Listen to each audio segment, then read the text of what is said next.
I was in New Braunfels, Texas. We were Okay. playing a legendary place called the Green Hall, and we were opening up for a group called 2 Tons of Steel. And I Cool. was playing on the show with a good buddy of mine, Mr. Florian Fox. We toured together. He's from Europe. And I got to tell you, when you go to Texas, that's a true statement. You better have a fiddle in that band. It was so important that we just hired a fiddle man to come play on that show because it was just unacceptable not to have one.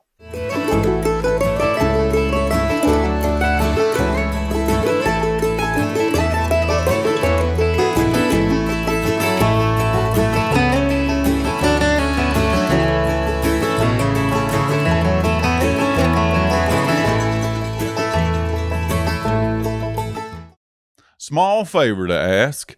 Give us a follow on Apple Podcasts and Spotify. You might be watching on X or YouTube, but some of you might want to listen on audio only sometime. It helps us out in the stats, and a lot of folks find us there. Give us a follow. It is free, and thanks for tuning in. Hey, y'all. Welcome to Come and Pick It. I'm Anthony Bonnette, and today's guest is Will Wesley. Hey, man, thanks for being here and taking the time to hang out with us. Hey, Anthony, it's good to be here today, and I'm glad to have a good talk with you, man. Let's get this thing started. Yes, sir. Let's do it. So let's start with some personal stuff. Where are you from? I am from Baton Rouge, Louisiana, man. I'm from the Bayou, and Okay. been here my whole life. I tour around the world, but this is where I call my home. So I'm a Louisiana man. Cool. You're still there, huh? I still am. Well, on the outskirts of Baton Rouge. I'm in Walker, Louisiana now. That's right on the outskirts of Baton Rouge. It's just a skip and a throw away.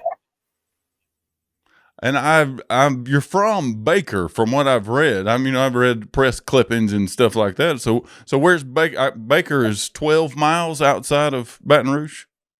It really is. I was born in Baker, Louisiana, and lived there for as a young boy until we moved to Baton Rouge. Okay. Eventually in the Walker. It's all in the Baton Rouge area, but it's definitely Baker, Louisiana. I'm a Buffalo too. I'm a Buffalo at heart. That's our school mascot. There you go. And so it's Baton Rouge Buffaloes? Oh, the Baker Buffaloes. Oh, it's the Baker Buffaloes. Okay. I figured Baton Rouge had more than one school. Yeah. Oh, they got a lot. They got a lot. What size school is in Baker? Well, in Baker, they got naturally Baker Elementary School when I was a little boy, and then they just got Baker High and Baker Middle, and their mascot is the Buffaloes. Yeah. So when I was younger, I played on the football team, so I always say I'm a Buffalo. Yeah, I went to Ore City High School, which is on Lake of the Pines over here, and we had 58 people in my graduating class. So that's probably something like Baker. Baker might have had a few more than that. I'm certain that, I'm telling my age right here, but I think it was somewhere to the tune of 60 or something. It's been quite a few years. Well, we won't say how many. No. We gotta keep the branding on point. There you go. So what all were you into? Did you? I know you started playing music about 15. What else did you do? As a kid, I was really just a country boy at heart, man. I did a lot of fishing as a kid. I was a hunter. I liked to go out and I started off in sports. I loved football and baseball. I was big into those kind of things. And then when the music bug hit me, man, that's all I wanted to do. I started learning how to play a guitar actually at 11, but started, working on performing out 15 and up, and really just got bit by the music, doing it ever since, man. That's pretty neat. That's pretty neat to find out that young something you love and then to do it your whole life. Well, my dad was a guitar player, and we had music flowing throughout the house as a kid. So, man, we would listen to everything from like country, of course, what I am, but blues, rock and roll, jazz. So I just kind of had all this music around me at all times. So it just kind of took hold, man. I just looked at myself as a student of music and still do. Right. Yeah, I can hear that in a lot of your songs. It's a real broad range of influences, it sounds like. I try to bring all my influences in there. You might hear some rhythm and blues, rock and roll, but you're also going to hear traditional country and aspects like that because I guess I just write what I like, Yeah. So do you play a lot of the guitar on your records? I play the guitar on every one of my songs. I write all my own songs, perform all my own songs, and there is no dubs. I do have a bandmate that will sometimes do cross guitar solos, but I write them, and they basically are all played by me. Boy, that is some hot guitar picking, and I ain't lying to you. Oh, well, thank you, my friend. I do appreciate that. Yeah, that's pretty good. And you really do have, like, you got some real bluesy kind of sound, and then you can go over to a real rock, like a Bon Jovi kind of place. You know, he's not he don't play the guitar, but but that era of music, which I don't know how old you are, but I know all about that era of music. Well, there's no denying it. I've actually heard that comparison a lot. Bon Jovi, actually, people had said I sing Hmm. like him, and we kind of have that sound. And there's no denying it. I grew up listening to Bon Jovi, Guns N' Roses, bands like that, and I guess it just found its way into my sound over time. It'll do it. I play a little too, and the older I get, the more I kind of fall into the thing that I heard when I was young, when I was a kid. Yeah, And for me, that was a lot of church music and kind of "I'll Fly Away" kind of stuff. So it's funny how you kind of return home, the more mature you get. it's very true, Anthony. The more I grow up, the more I start finding myself playing a lot more traditional country and things that I was raised on, Hmm. and even gospel music. I love gospel music. Big fan of it. Yeah, it just kind of feels, it touches a spot in your heart that there's other music that you might love, and it just doesn't. It's not as familiar to me as that old stuff is. That's right. It never dies, in gospel and blues and music like Mm, that. I always yeah, call it roots, man, because it's yeah, definitely where our soul's at. yeah. And so when I'm hearing your songs, there's such a wide it's such a wide kind of spread shot that it kind of Americana is really a good kind of way to talk about it. Just because Americana is such a big umbrella, like all your stuff can fall under there, and you can just be true to yourself and to the song. Every song kind of comes out of a different spot inside you, so you can be Yeah. true to that song. You don't have to stick to this cookie cutter kind of thing. And Americana is a form of music that I've always been a big fan of. Going back to childhood, Mm-hmm. one of my first influences was a guitarist out of, I believe, North Carolina. Doc Watson was a guitarist that I listened to, and man, he's the king of Americana in a lot of ways, and that's a heck of a compliment. I'll take it to be thrown into the Americana category. Yeah.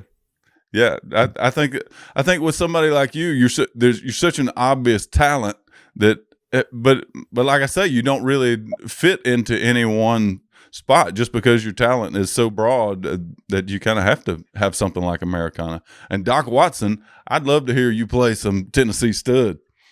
Oh, that's actually one of my favorite Doc Watson songs, man. I love Tennessee Stud. I love Yeah, Columbus Stockade Blues was another one he did. Stonewall Around Your yeah, Heart. I listened to all that stuff, man. I was hmm, big fan of that. Merle Travis me as well. too. His big. Yeah, for sure. Yeah, so did your dad play guitar? He did. That was some of the earliest memories I have of music is being a young kid. My dad he actually worked in a plant, but he would come home and on the weekends he would be playing guitar with a bandmate or a friend. And being a young kid sitting around the table watching this is when I started to really realize that this is something that is beyond just a hobby. It's how I express my life, and it's something that I really wanted to keep Right. going. And I guess that's my earliest influence. The more I think about it. Well, I bet it is. I mean, it definitely is mine. And my dad didn't. My dad is not really a guitar player. He can strum an acoustic, but he does sing. And my mom sings and plays the guitar. So definitely for me, that's definitely your first influence, no doubt, and strongest influence. It has to be, if you have parents that play, that's where it really bites you. Yeah, for sure. So your dad worked a job. So you started playing in bars, I heard, when you were about 15. Hmm. I did. That's pretty I neat. did. So did you ever have to get in and work a day job? I did. I was raised in a very middle class to, I would have to say, lower class family. We weren't rich, and Yeah. growing up at a young age, I've done everything from being a roofer to a tree cutter to just every kind of labor just to make a living. Cutting wood literally. So, Hmm. I started off doing hard labor by day and then playing all night. There was, I think, from the ages of 17 to 25, I got about 3 hours of sleep a night for about 10 years there. Phew. Man, so were you playing out almost every night? I started off playing off about 2 nights a week, 3 nights a week, Thursday, Friday, Saturday, but Yeah. I'd be working all week. And then when Thursday would roll, it'd be like, get up at 4 in the morning, get off at 6, go play all Right. night, get back up and rinse and repeat. Yeah. That's good for you though. I believe so. I believe it's good for the spirit. It definitely teaches you discipline. It teaches you discipline, and it also teaches you like that this work thing. If you can help from working, you should do everything you can to stop doing it as soon as possible. If you want to keep your back, I think that's a good idea. Yeah. So I read that you started out playing blues in clubs. I did. Yeah, I started off playing rhythm and blues, no doubt.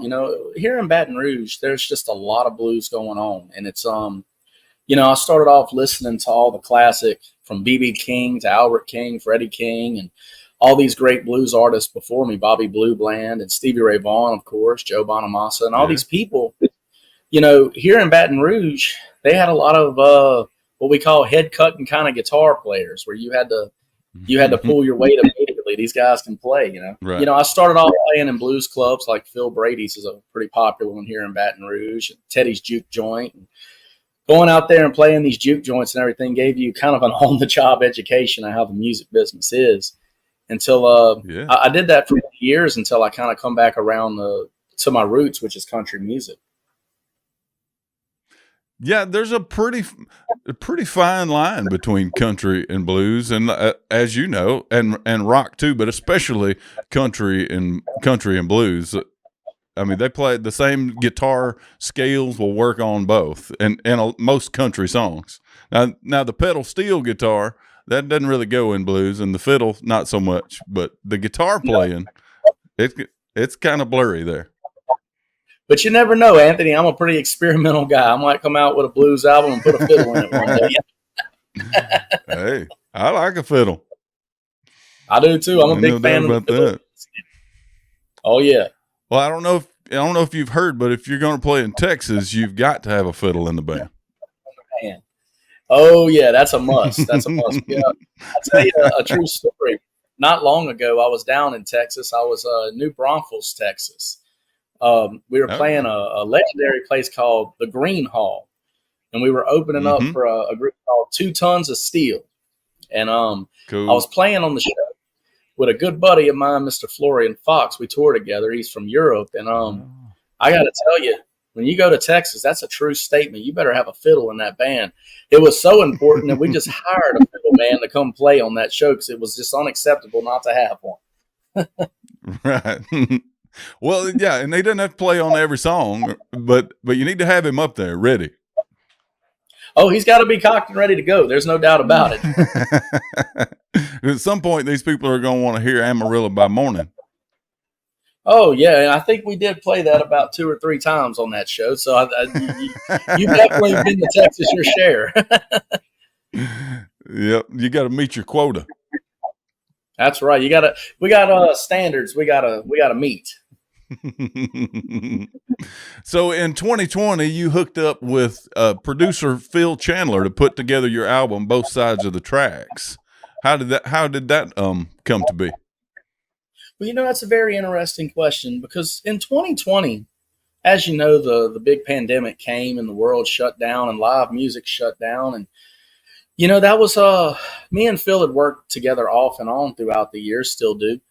And where me and Phil actually ended up hooking up on this album was when the world shut down. We were both looking for ways to promote music. He was wanting to promote as a producer, and I was wanting to promote as an artist. And I talked to him about this album that I had. It's a 2 CD disc album. Of one side is more modern rock country, and the other side is more traditional country. And we started the undertaking of doing this. But once we got the tracks back, we're like, man, we have something here, but we got a problem. We can't go out on tour to promote it.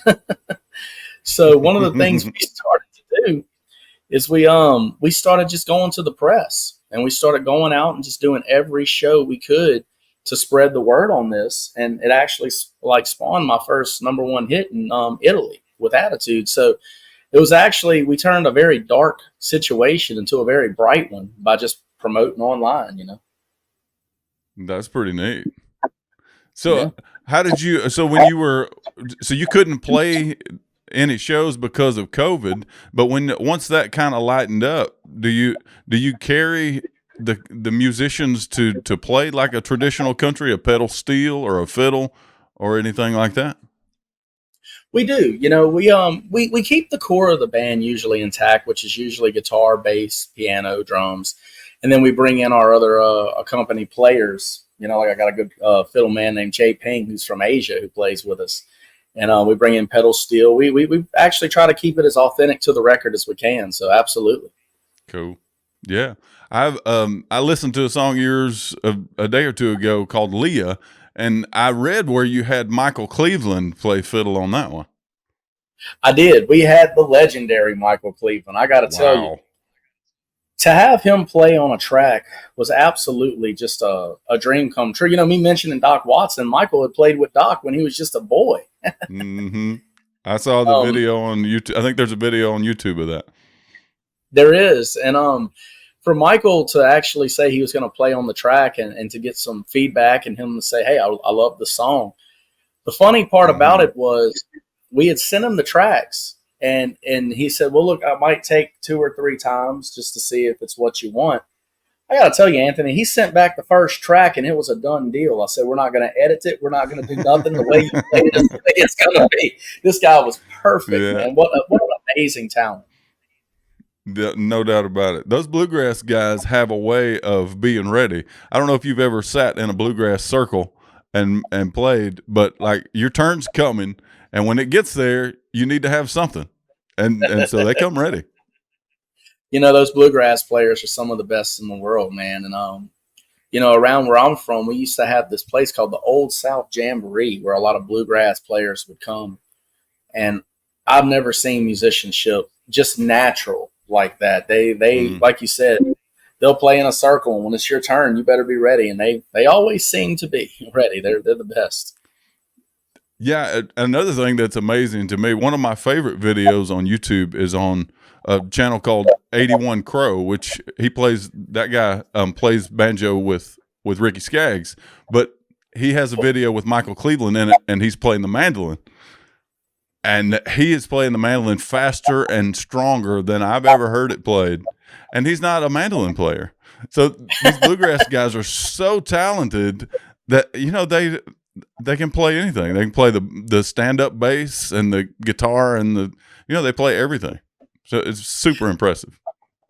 It is super impressive, man. And you're so right. They really do know how to play literally everything. Everything. They can jump from piano to bass to drums. I reckon they could probably play the saxophone if it was in that style of music.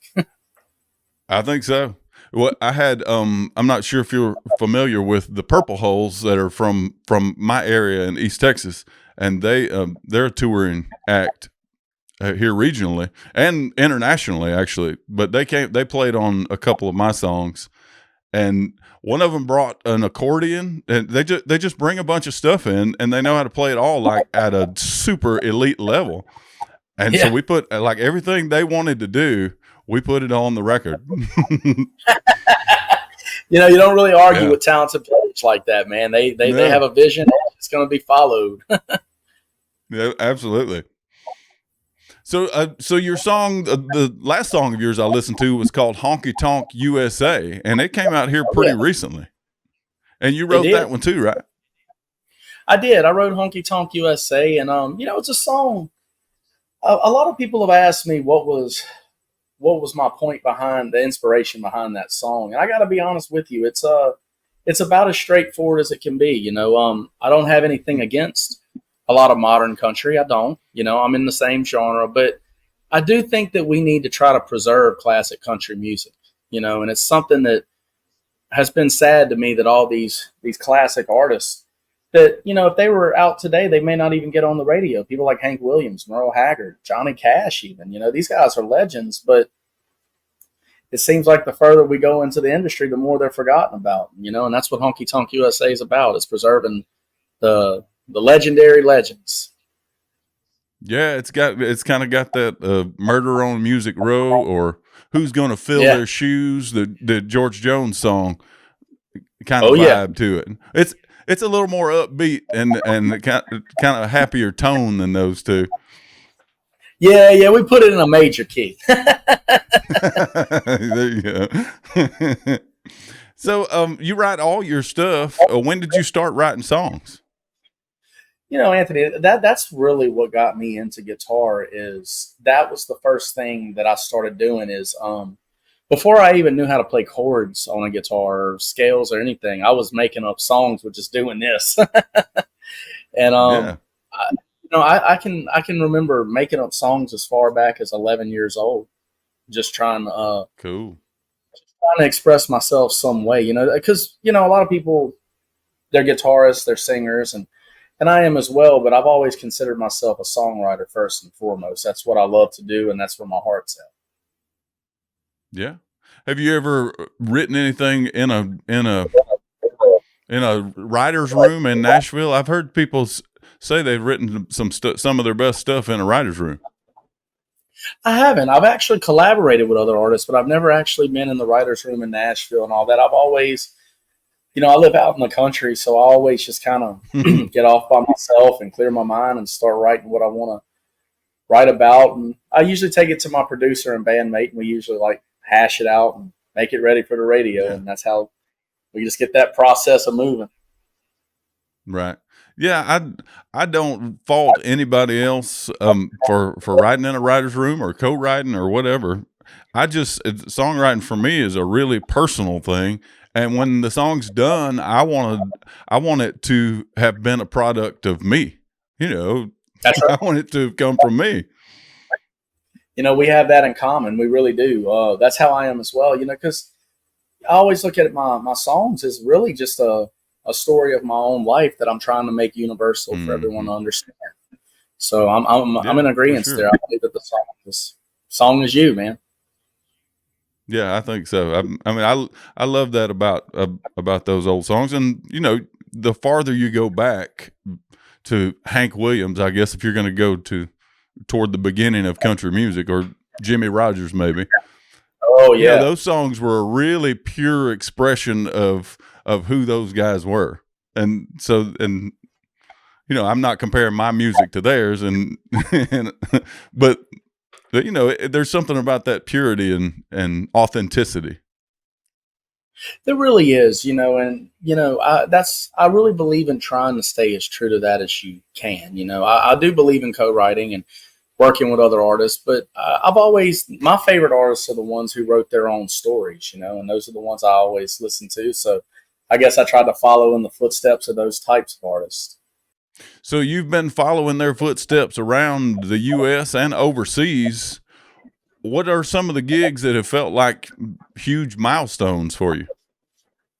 Oh my goodness. I got some on both sides of the world here, playing the Country Music Hall of Fame in Switzerland was definitely an eye-opening experience. We flew to Europe and we had like 7 sold-out shows last year, and we had the honor of playing for a sold-out show at the Switzerland International Country Music Hall of Fame. And man, I've never seen such respect to classic country as a lot of the European listeners that were there. That was a milestone to to get such a standing ovation and an encore from him, I'd have to say that stood out. And also, just talking about last year, I think another milestone on the whole other end of the spectrum is going to play the prestigious Whiskey A Go-Go in Los Angeles, California. That was definitely an experience. All of my I tell people jokingly, all of my rock and roll heroes almost died there. So that was a heck of an experience. Right. Yeah, no doubt Yeah. about it. But also, That's man, I pretty have to neat. say also, opening up for Alabama a couple of years ago was a big thing. Oh, I'm wow. such a big fan of these guys. So to finally get a chance Yeah, to be no on the doubt. same yeah, that just blew my mind too. So lots to be thankful for, man. No doubt. That's impressive. So your Yes. single you just released in October, 12 O'Clock in Texas, is a tribute to your brother Daniel and manager Brian. Can you tell us a little bit about the story of that song? I definitely will. 12 O'Clock in Texas is probably one of my most personal songs that I've ever written. And like you said, it is about both the death of my brother and my manager.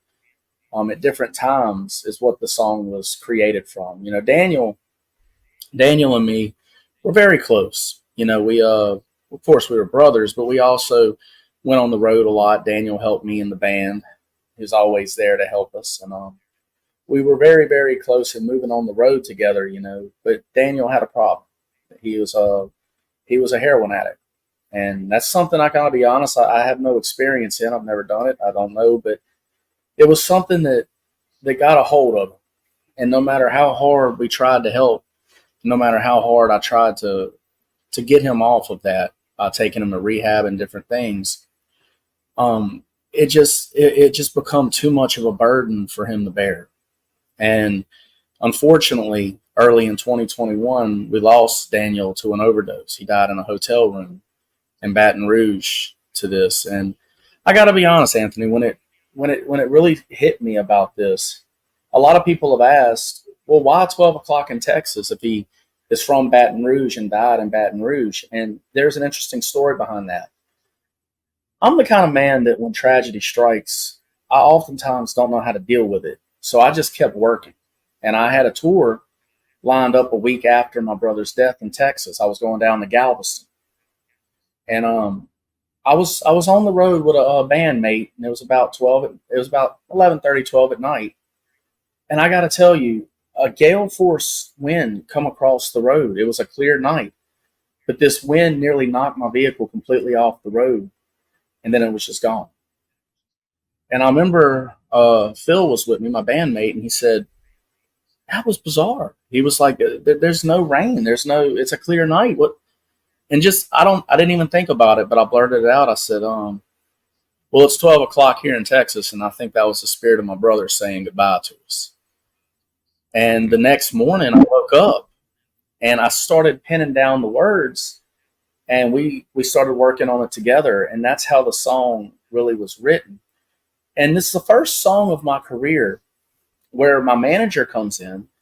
Is you got to fast forward the clocks a year or so later, and now I got a manager, Brian Abrams, who is he's very influential in pushing this music. And 12 O'Clock in Texas was a song that he was definitely behind, and he felt that this song was going to be the one.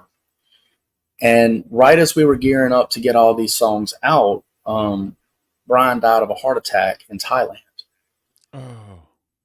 And, I don't know if it was, man, I don't know if it was the years catching up to me on that sense. But I got to tell you, Anthony, it really hit me so hard that I was very uncertain where my career would go and what I was doing. And just by an act of fate, his wife, Yulia Abrams, wanted to keep her husband's memory alive, very much to how I'm trying to do it with the music. And she took on my management. And from there, we began to get these songs in formation. And the thing about 12 O'Clock in Texas is the first song that I've ever written where the music and the music video work together to tell the story. If you listen to the song by itself, it's just a song of loss and grief. But if you watch the music video, which many have done now, you'll see that it's telling the story of two brothers and how this coin that we found as kids ties into a sobriety coin that is a symbolism of lost hope for me.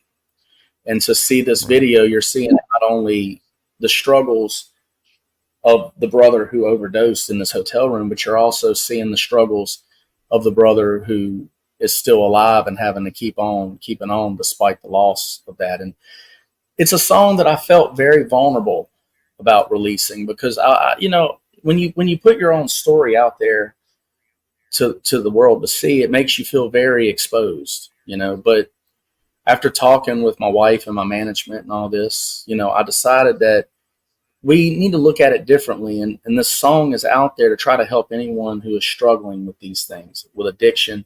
Because it's like I always tell people, addiction doesn't just affect the ones who are addicted. It affects the ones who love the ones who are addicted. And we really are hoping with this song that it lands on people's eyes and ears, and it may save a life out there. You never know. Absolutely. Yeah. Were drugs a big part of your family's history, or a part at all? Well, yes and no. My mother and father never had much to do with drugs, and I didn't either. A couple of years back, I was a pretty heavy drinker being out there on the road, but I've said goodbye to that years ago. But drugs had affected other people in my family. Like my brother. It sounds a bit unbelievable, but I'll tell it to you as honest as I can. There's more to the meaning of 12 O'Clock in Texas than the song and the video shows. I lost my brother, as I said, in a hotel room from an overdose, and then a month later, lost my cousin in the same hotel room to the same kind of overdose. So it was these things that really made me really want to start to take the time to use my artistry to try to help people. So yes, drugs have run through my family, but it's also it's a bit of a split-edged sword there, because I've never messed with drugs like that, but I've lost two different members of my family to the same drug. So it's something that I want to expose and try to help people with. Yeah, there is something about being a songwriter specifically, and I don't know about any other kind of art, but there's something that it's almost like a responsibility you have to tell the story, to tell your story, because your story is just an extension of my story and all our stories. Yes. So for you to be able to do that, I mean, it's helpful for you in the sense that it gives you some kind of release and relief, but it's also, I'm sure, been really helpful to your family and to a lot of other people who have a similar story. You couldn't be no more correct, man. I mean, like, when we perform 12 O'Clock in Texas live, the reaction that we're getting from Europe to Texas to Georgia to Thailand, wherever we're on tour, people are really reacting to this, because I think everyone has had, even if you haven't had it directly, someone. We all know someone who's struggling with that. And that's one of the, I guess, a positive that comes out of a very dark story, is that we can use our talent as songwriters or people who express art to try to help people, man. And I think that's bigger than the artist himself. And I think that's what we really need to try to do sometimes, is look beyond our own walls to try to help others who are struggling. Yeah, and not only that, but you have the ability to tell the truth in a way that a non-artist could never do. You can tell the truth from such a different perspective in a song, and you could never tell that truth by just saying outright what you're feeling.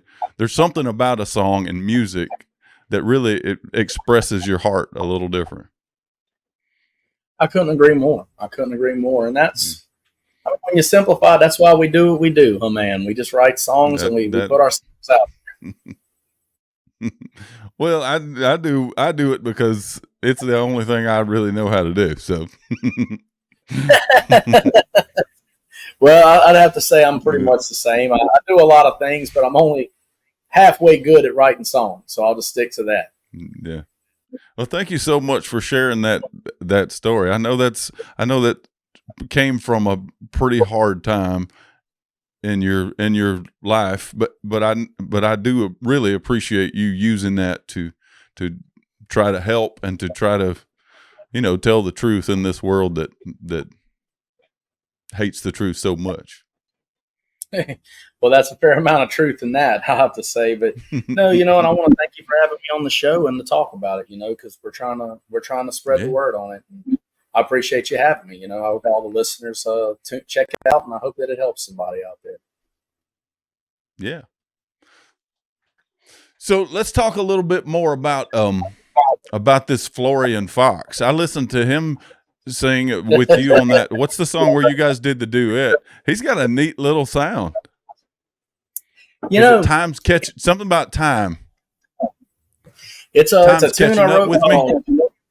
Yeah, that's it. It's Florian and me are dear friends, and well, we call ourselves friends from across the pond there, and it's an interesting story because Fox in Europe, they call him the Swiss Johnny Cash. I swear to you, he sounds so much like Johnny Cash when he wants to that you would think you're listening to Johnny himself. But what's really good about Florian is he's also an artist in his own right and does his own sound. And I'm proud to say that Tom's Catching Up to Me is the second collaboration that we've done together. We had another tune called Wasted Again that did really well for us overseas and over here in America. A good old classic country drinking song. And I heard that one too. The song, it did so well for us that Fox came to me. He said, Will, I want you to write another one, and I want you to write it just like you did Wasted Again. Just be honest about it, and we'll get it out there to the people. Well, Tom's Catching Up to Me, man. I was on tour in Europe, and we had a knockdown show, man. I think they encored us like 3 or 4 times, and wore me slap out. And the next morning I woke up. You know how it is. I woke up the next morning, and my wife, she's looking at me. My eyes are all red and bloodshot. I'm tired, and I walked out the apartment I was at, and it was right across the street from Lake Zurich. And I went and sat on this park bench there, and I just said to myself, I was like, man, Tom sure is catching up to me, man. And it hit me like a ton of bricks. I wrote the song in 5 minutes, and the song is just about getting a little older, and everything you do when you were younger kind of catches up to you in the end. And we released it. It's been doing real well. Oh, yeah. Yeah, it's a neat little tune. He's got kind of a rockabilly sound. Like, you're right about the Johnny Cash, and that's one of the things I like about Johnny Cash is the little rockabilly kind of thing he's got. So what was it like trying to blend your styles? Did you guys just kind of fall in together naturally? To be honest, we did on Wasted Again. It was a very natural experience there. But Tom's Catching Up to Me was kind of a funny experience because, my vocal on the song is way up here. And Fox gives me a message one day. He said, why did you write the song in the key of B major? And I said, well, Fox, I just capoed it on the second fret. What's the matter? He said, it's a little high for me. So in case you haven't noticed, he said, I'm more of an alto baritone. So you got me going way up there. And I told him, I said, well, Florian, just sing it as naturally as you want, man. Just send me what you do. And he got with his producer, and he sent me this Johnny Cash style low register thing he was doing on the song. And I absolutely loved it, man. I thought that our styles, though very vastly different, they combined together pretty well on that. And we kept it just like that. And it's kind of become a signature of his to sing in that low register like that, Mm-hmm. Yeah, I thought that was really neat. It really sounded cool. We've got a couple questions here we're going to ask that we ask everybody. One of them is a songwriters only question. What's a song that you didn't write that you wished you had written? Being that we're talking about 12 o'clock in Texas, there was a song that really influenced me in the writing of that, though they're different. A song that I wish that I had written was Alan Jackson's Midnight at Montgomery.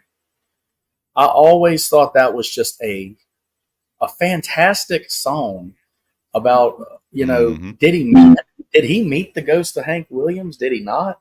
And to this day, as old as that song is, I still hear it and say, damn, I wish I wrote that song. Yeah, It's in it's a my good one. style. If I was born at a younger time, I would have wrote that song before Alan. I would have beat him to it. It's a really good song. He has a way, and you have this way too, of really saying a lot with a few words in your songs,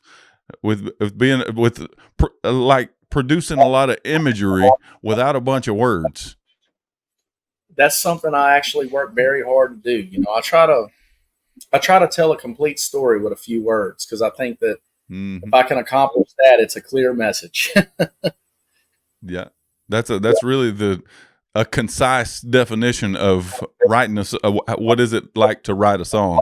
It's more taking away the words and leaving the message than it is anything lyrically. That's right. Mm-hmm. Could not agree more on So that. if you could play any venue that you haven't played, what venue would it be? Well, I was going to say the CMA Theater in Nashville, but October 26th, I'm there. So I'm actually going to be playing there.